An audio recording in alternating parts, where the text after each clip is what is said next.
Llevas 15 minutos en la misma habitación que esa persona y todavía no has dicho nada que importe. No porque no tengas que decir, sino porque cada vez que construyes una frase en tu cabeza, la evalúas, la encuentras insuficiente y la descartas antes de que salga.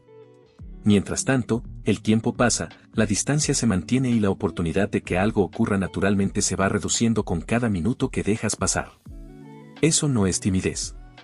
Eso es un sistema de autoprotección funcionando a plena potencia. Y el problema no es el sistema. El problema es que ese sistema no distingue entre el peligro real y el peligro percibido. Para tu cerebro, acercarte a alguien que te interesa y que podría rechazarte activa exactamente la misma maquinaria que cualquier otra amenaza social. El resultado es parálisis. Y la parálisis se disfraza de esperar el momento correcto. El momento correcto no llega solo. Eso también lo sabes. Empieza por entender qué es lo que realmente ocurre en los primeros segundos de contacto entre dos personas, porque la mayoría de lo que crees sobre ese momento está equivocado. Existe un concepto en psicología social llamado el efecto de mera exposición, documentado por el investigador Robert Zeyank en 1968 y replicado en decenas de estudios posteriores.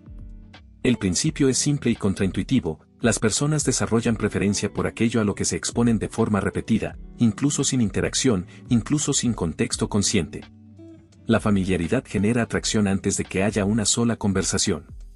Eso significa que la primera tarea no es impresionar. Es aparecer. No de forma forzada ni calculada. Simplemente estar presente en los mismos espacios, participar en las mismas conversaciones grupales, ser visible de forma natural y repetida. Cada exposición suma sin que ninguna de las dos personas lo note conscientemente. Y cuando finalmente hay contacto directo, el cerebro de esa persona ya tiene un registro tuyo que produce una sensación de familiaridad, no de extrañeza. La familiaridad es el suelo sobre el que crece cualquier otra cosa. Ahora viene algo que contradice todo lo que la cultura popular te ha enseñado sobre cómo atraer a alguien. No se trata de ser interesante. Se trata de mostrar interés genuino.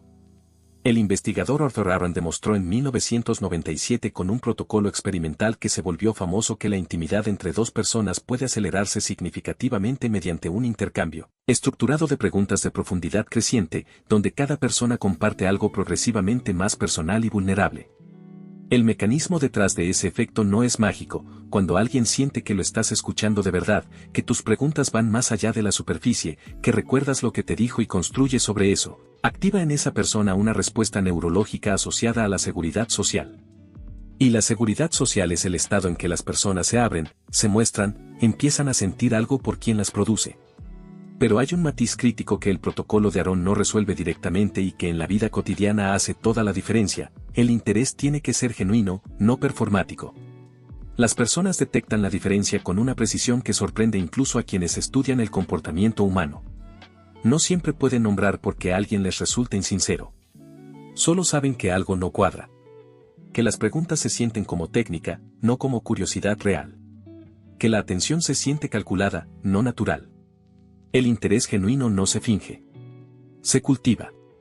Y se cultiva de una sola forma, buscando activamente lo que de esa persona te resulta realmente fascinante. Entonces, antes de pensar en qué decir, vale la pena hacerte una pregunta más honesta de lo que parece: ¿qué te interesa concretamente de esa persona? No la respuesta genérica. No es guapa o me parece atractiva o me hace reír. Eso es el punto de partida, no la respuesta. ¿Qué forma tiene su curiosidad? ¿Sobre qué habla cuando nadie le pregunta? ¿Qué contradicción hay entre cómo se presenta y cómo actúa cuando cree que nadie mira? ¿Qué dice sobre cómo piensa, la forma en que trata a las personas que no le pueden dar nada? Cuanto más específico puedas ser sobre lo que te interesa de esa persona concreta, más natural va a ser tu presencia cerca de ella, porque no vas a estar actuando interés. Lo vas a tener. Y eso se nota. Siempre. Hay un principio en psicología interpersonal que se llama reciprocidad de la revelación y que opera de forma casi automática en las conversaciones humanas. Cuando alguien comparte algo personal contigo, tu cerebro registra esa revelación como un acto de confianza y genera una presión social interna para corresponder con algo de nivel similar. No es consciente. Es un reflejo social profundamente arraigado. Eso tiene una implicación práctica muy concreta: si quieres que alguien se abra contigo, la forma más eficaz no es hacer preguntas progresivamente más personales. Es compartir tú primero algo genuinamente tuyo, con la vulnerabilidad justa, y observar qué hace esa persona con eso. La vulnerabilidad justa no es la confesión total en el tercer encuentro. Es compartir algo real, algo que tenga algo en juego, algo que no dirías con cualquier persona, pero calibrado al nivel de la relación que ya existe. Demasiado poco y la conversación se queda en superficie donde todos nos quedamos. Demasiado y produces incomodidad, que cierra en lugar de abrir. El arte está en el calibrado. Y el calibrado se aprende prestando atención a cómo responde la otra persona, no siguiendo un guión. ¿Qué harías si descubrieras que la manera en que terminas una conversación importa más que la manera en que la empiezas? Hay un fenómeno documentado en psicología cognitiva llamado el efecto de recencia y el efecto de primacía, que describen cómo las personas recuerdan con mayor claridad el principio y el final de una experiencia que su contenido medio. Aplicado a las interacciones sociales, significa que los primeros segundos y los últimos segundos de una conversación tienen un peso desproporcionado en cómo esa persona te recuerda después. Los primeros segundos ya los conoces, importan. Crea una apertura que tenga algo de específico, algo que demuestre que prestas atención a esa persona concreta y no estás usando el mismo guión con todos. Eso puede ser tan simple como retomar algo que mencionó en una conversación anterior o notar algo concreto del contexto inmediato que solo existe en ese momento. Pero los últimos segundos son los que más se subestiman. Terminar una conversación mientras todavía es buena, mientras los dos están en un punto de energía positiva, antes de que llegue el momento en que no hay más que decir, produce un efecto que los investigadores han llamado dejar con ganas de más. No es manipulación. Es calibración del ritmo. Es saber que una conversación de 20 minutos que termina en el punto álgido deja una impresión mejor que una conversación de 1 hora que se diluye hasta apagarse. Ahora viene la parte que más resistencia genera y que más impacto tiene. El mayor error que cometen las personas cuando a alguien les interesa no es decir lo equivocado. Es desaparecer de sí mismas. Sabes exactamente de qué se trata. Es ese estado en que empiezas a monitorear cada cosa que dices antes de decirla para evaluar cómo va a sonar. En que pierdes el hilo de lo que realmente piensas porque estás demasiado ocupado calculando el efecto que va a producir. En que te vuelves una versión levemente falsa de ti mismo, más cuidadosa, más medida, más enfocada en gustar que en estar presente. El problema es que esa versión produce exactamente el efecto opuesto al que busca. Las personas no se sienten atraídas por quien más se esfuerza en gustarles. Se sienten atraídas por quien parece más completo, más instalado en sí mismo, más genuinamente presente en la conversación que en la evaluación de cómo está resultando la conversación. Eso no significa ser indiferente. Significa que tu atención está en la persona frente a ti, no en el espejo interno que evalúa cada cosa que haces. La diferencia entre esas dos orientaciones es perceptible. Siempre. Hay un concepto que en psicología se llama base segura, desarrollado originalmente por el investigador John Bowlby en el contexto del apego entre cuidadores e infantes, y que investigaciones posteriores han extendido a las relaciones adultas.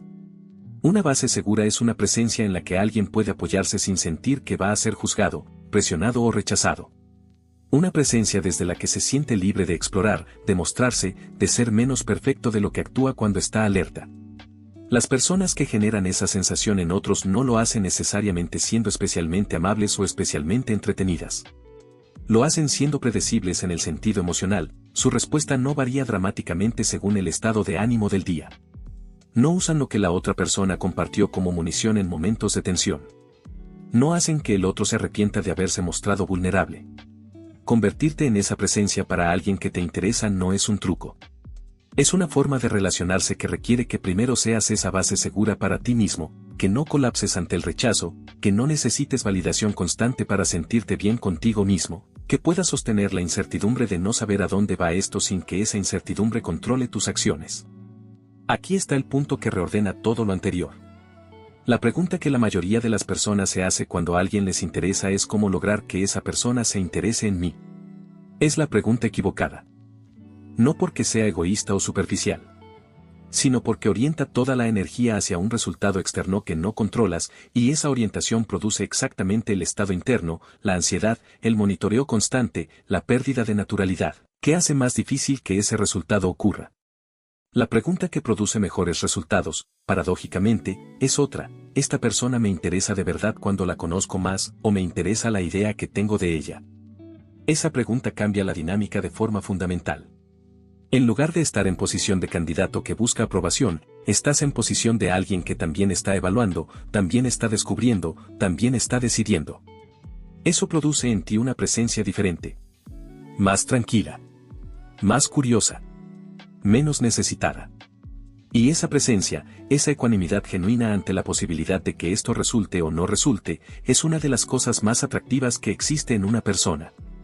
No porque sea una estrategia, sino porque comunica algo real, que estás bien contigo mismo independientemente de lo que esta persona decida. El acercamiento a alguien que te interesa no es un evento. Es un proceso que tiene ritmo, que tiene pausas, que avanza y se detiene y avanza de nuevo. Las conversaciones que construyen algo real no son las que maximizan el tiempo juntos. Son las que tienen la densidad correcta, suficiente para que algo se desarrolle, suficiente espacio entre ellas para que esa persona tenga tiempo de pensar en ti cuando no estás, para que la ausencia haga su trabajo tanto como la presencia. Eso requiere paciencia. Y la paciencia en este contexto no es pasividad. Es confianza activa en el proceso, en que lo que construyes de forma auténtica tiene más posibilidades de llegar a algún lugar real que cualquier cosa que fuerces o aceleres artificialmente. Vuelves a la habitación donde empezaste. 15 minutos antes no dijiste nada que importara. Ahora tienes algo diferente, no un guión, no una técnica, no la frase perfecta. Tienes claridad sobre lo que realmente buscas en una conexión con esa persona. Tienes una pregunta genuina sobre algo que te generó curiosidad la última vez que la escuchaste hablar. Tienes la disposición a empezar una conversación que puede terminar en cualquier lugar, incluido ningún lugar en particular, y estar bien con eso. Eso es suficiente para abrir algo. Y si no lo es, eso también es información. La persona correcta no necesita que seas una versión optimizada de ti mismo para notarte. Solo necesita que estés presente de verdad.